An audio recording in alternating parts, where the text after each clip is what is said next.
Meanwhile, it got dark outside, and there was the sound of a door opening at the threshold of which Vanessa was still sitting, pressing her legs tightly to her. Brandon only reproached the girl. He asked her to take a shower and wondered why she was still sitting there. But she only silently looked through the crack at the traces of blood on the wall and windowsill, to which the guy asked her not to look at him. The man was already below again. With hope in her eyes, the girl rushed at him and asked if the man had escaped. Laughing at her naivety, Brandon explained to the girl how he could resist a crowd of zombies unless he was human. Seeing the blood, the girl was upset. She did not understand why their hero killed him. Brandon got angry. He slammed the wall above the girl and began shouting that she didn't understand anything and that if she turned to him kindly, she might get a knife in the back. He said that in order to survive, they must kill people like him, and that the real end of the world had begun. The girl was scared. From her facial expression, it was clear that she did not know about the beginning of the apocalypse. Brandon realized that it was useless to talk to her, and calling her stupid, went to take a shower. The girl, in an attempt to say something, ran to him, but right near the stairs, she lost consciousness and fell off her feet. The main character caught her and did not understand at all what caused her current condition. He took the girl in his arms and carried her to a more suitable place so she could lie down. The guy examined her body and did not find any bruises, so the assumption that she was injured disappeared. Touching the girl's forehead, Brandon realized that she had a fever and began to search for medicine in the cabinets in the room. He knew that something was wrong with her and tried to remember what happened before, but it didn't work because it was a very long time ago. Among the books and other things on the shelf, with great effort, he finally found a first aid kit. Between the pills and other things, he noticed a strange pink notebook, which immediately attracted his attention. Having opened it, the first thing he read was a list of donations. The girl wrote there that she received chemotherapy only thanks to people who decided to help her from the bottom of their hearts. Therefore, in the future, she also wanted to be kind. The guy analyzing the contents finally realized that it was a medical record. Looking at the unconscious girl, he began to understand what was happening to her. After reading her card, Brandon learned that the girl was 14 years old and had leukemia. Rolling up his sleeve, he saw a lot of bandages on her hands, hiding the wounds. It was for this reason that she wanted to save that damn bastard no matter what. But the world had changed, and at this time there would be no place in it for kindness from a pure heart. He felt something strange in his pocket, and then remembered that he had little green zombie balls. Brandon didn't know if this could help her, but he decided to try it just in case. On the streets filled with crowds of converted zombies, dawn slowly began to break. Early in the morning, Brandon woke up yawning and began to pull himself up and slowly come to wakefulness. He noticed that behind him, with the door slightly open, that same girl was peeking at him.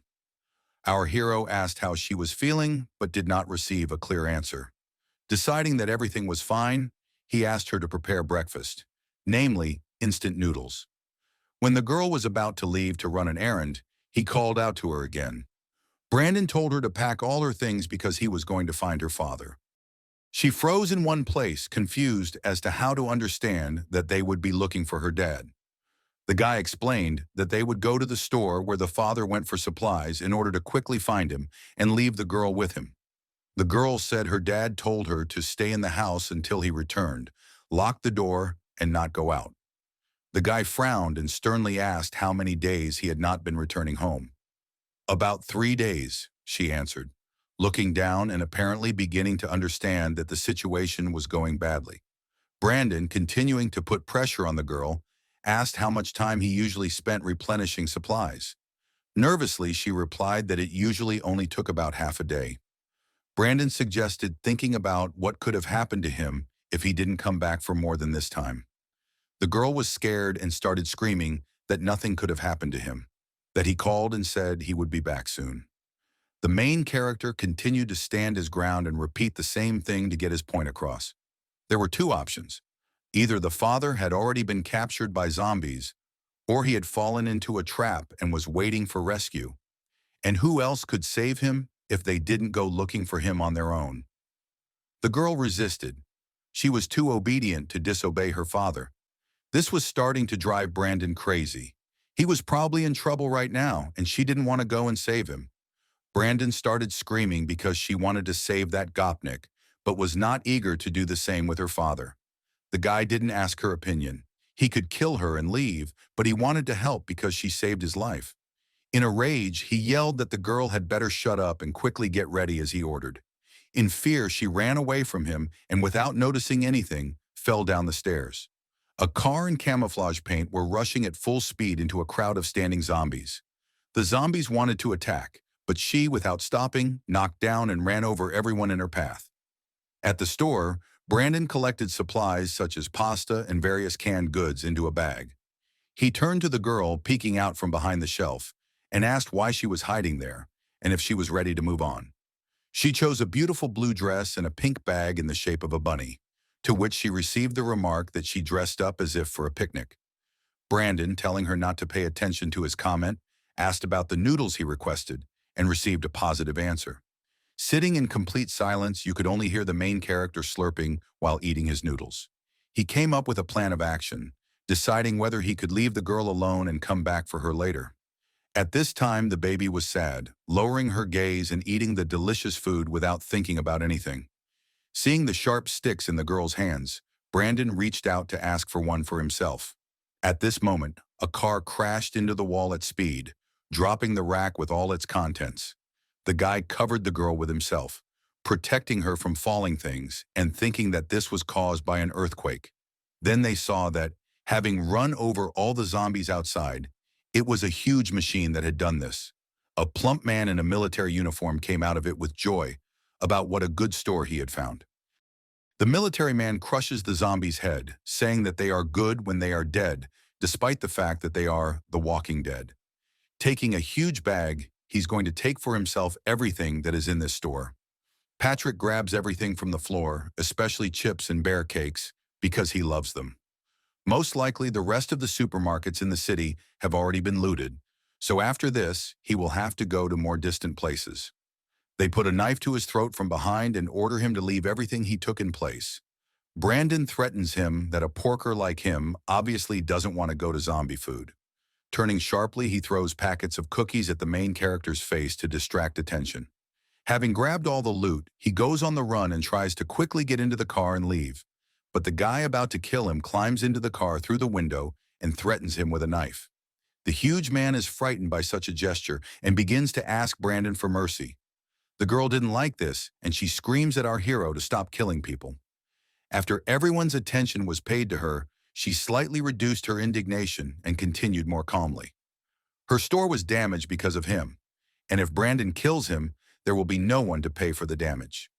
The price for the store will be his car, and they also lack a driver, and this man looks like a good candidate. Brandon tells the little girl to go get her luggage and load it into the guy's car. Patrick makes an excuse that he just wanted to eat and would not have rushed into the store if he knew that there was someone there.